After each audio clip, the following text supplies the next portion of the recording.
प्रिया, समझने की कोशिश करो, मैं तुम्हारे साथ नहीं आ सकता। अरे बहू, मेरे बेटे पर गुस्सा क्यों कर रही हो? वो व्यस्त है, वो छुट्टी नहीं ले सकता। अम्मी जी प्लीज, ये हम दोनों पति पत्नी का आपस का मामला है। हाँ, बीच में ना बोले तो अच्छा होगा। बहू, भूल गई हो क्या? रोहित मेरा बेटा है और ये घर मेरा है। बहू को ससुराल में कैसे रहना चाहिए, तुम ये भूल गई हो क्या? मम्मी जी, मैं कुछ नहीं भूली, पर शायद रोहित भूल गए कि मैं इनकी पत्नी नहीं, किसी की बेटी भी हूँ। अरे बहू, तुम्हारे मायके में तुम्हारे भाई भाभी हैं, वो संभाल लेंगे। मेरा बेटा रोहित क्यों जाए? मम्मी जी, मेरे भैया 2 साल से विदेश में, और एक बात तो रोहित भी जानते हैं कि मेरे जीजा जी किसी भी काम और जिम्मेदारी से पीछे नहीं हटते। और इस बार उनकी तबीयत बहुत खराब है और मेरे पापा की भी तबीयत बहुत खराब है। तो अब क्या ये जिम्मेदारी रोहित की नहीं कि ससुराल को समय पड़ने पर संभाले?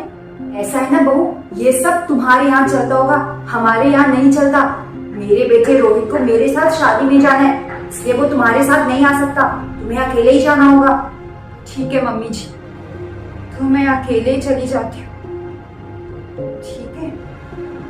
ठीक है, मैं तुम्हारी टिकट बुक करवा देता हूँ। आप तो खुश हो ना बहू, यूं ही मेरे बेटे पर गुस्सा कर रही थी। सही कहा मम्मी जी, शादी का मतलब सारी जिम्मेदारी बहू की है। ससुराल, सास ससुर, ननद, पति, सबको संभालना उनकी जिम्मेदारी और सबको दिल से अपनाना। आपको याद है जब दीदी की डिलीवरी थी तो मेरे मामा के बेटे की शादी थी, पर मैं नहीं गई। उसके बाद जब मुझे मायके जाना था तब आपकी तबीयत खराब हो गई। तब रोहित ने मुझे बोला तुम मत जाओ, मम्मी को यहाँ तुम्हारी जरूरत होगी। मैं नहीं गई। मेरी तबीयत खराब होने के बावजूद मैं बुआ सास के बेटे की शादी में गई। मैंने कोई बहाना नहीं लगाया, मैं कोई दुखी नहीं हुई, क्योंकि शादी के बाद सबसे पहली प्राथमिकता मैंने इस घर को दी है, सबको दिल से अपनाया है। हर जो रोहित ने कहा है वो मैंने किया है। मेरी गलती ना होते भी कभी भी रोहित ने मेरा पक्ष नहीं लिया। और आज जब हम दोनों के बीच की बात है तब फैसला आप कर रही हैं। बहू, इस घर के फैसले मैं लेती हूँ। मेरा बेटा मेरी इज्जत करता है, इसलिए कुछ नहीं बोलता। सही कहा मम्मी जी आपने। रोहित ने समझे, और आप तो समझेंगी। आप भी एक माँ हैं और मेरे भी मम्मी पापा है। मैं भी अपने मम्मी पापा से बहुत प्यार करती हूँ, इसलिए जा रही हूँ। और रोहित, अगर तुम अपने फैसले खुद नहीं ले सकते और गलत बात को सहन करते रहोगे तो शायद अब मैं इस घर में लौटकर नहीं आऊं। जब बात मेरी जिम्मेदारी की होती तो मैं कभी पीछे नहीं हटती। कभी आपने ये सोचा कि बेटा और बहू किसी किरदार में नहीं जो लड़की निभा देगी? जिम्मेदारी तो क्या दामाद की कोई जिम्मेदारी नहीं?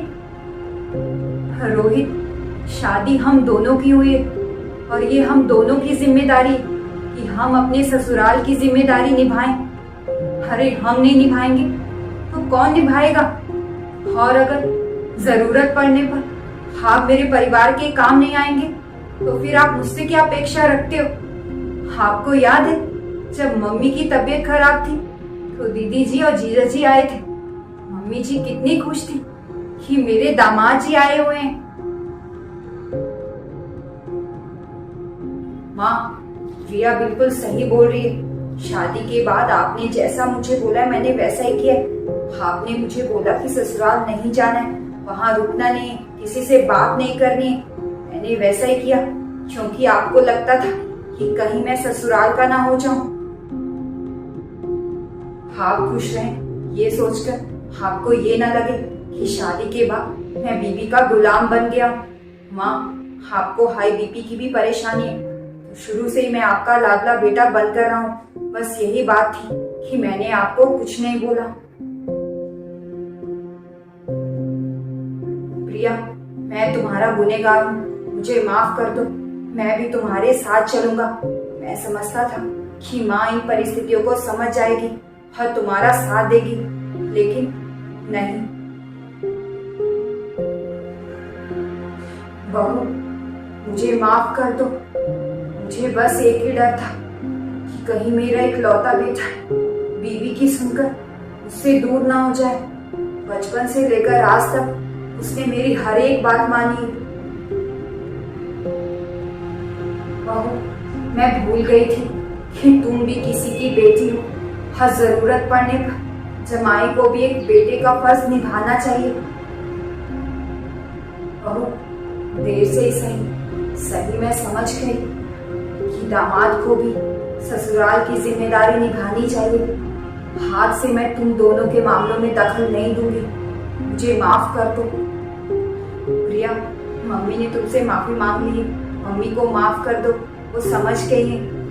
बस मम्मी जी, मैं तो यही चाहती थी, विपरीत परिस्थितियों में अपनों का साथ मिल जाए तो अपने आप में ही सब सही हो जाता है। प्रिया, अब मैं तुम्हारे साथ चलूंगा और जब तक पापा पूरी तरह ठीक नहीं हो जाते मैं वहीं रहूंगा। और बहू, किसी भी तरह की जरूरत होगी तो अपनी सास को गलती सुधारने का मौका जरूर देना।